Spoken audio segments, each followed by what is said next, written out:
और मेरी बीवी को गंदे गंदे इशारे कर रहे थे। देखिए आप ना ज़बान संभाल के बात कीजिए, मेरे पापा ऐसा काम ही नहीं कर सकते कभी। अरे सर सच बोल रहे हैं हम, आपके पापा ने इशारे करे हैं, आप उनसे पूछो। अभी जो मैंने आपको इशारा बताया वो आप कर रहे थे ना? यही सारा ये देखो देखो। पापा ये कैसे इशारे कर रहे थे आप? बेटा, मैंने ये इशारा तो किया था। लेकिन ये सब करने की क्या जरूरत है, आप तो ऐसे इंसान नहीं हो। दरअसल बात ये है बेटा कि मैडम जी मेरी कार के सामने ये स्कूटी लगा दिया और दिन में ही इनकी लाइट जल रही थी, तो मैं इनको इशारा करके बोला था मैडम लाइट ऑफ कर लो। अब दिन में कौन लाइट जलाता है बताओ? क्या तुम सच बोल रहे हो?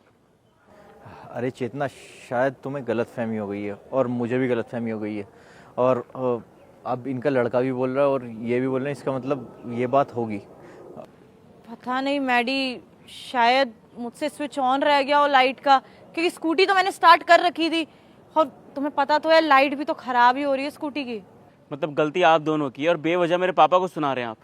हो सकता है किसी मिसअंडरस्टैंडिंग की वजह से ये सब इतनी प्रॉब्लम क्रिएट हो गई। अरे ठीक है भाई साहब, हमें माफ़ कर दो, और मुझे पता नहीं चला। और देखो बुरा तो लगेगा ही ना, अगर किसी की वाइफ को इस तरह से गंदे इशारे होंगे तो वो एक तरह से गंदा इशारा लग रहा था, और अगर ये चाहते तो बोल भी सकते थे और बाहर आके बता भी सकते थे, लेकिन हो जाता है कभी कभी।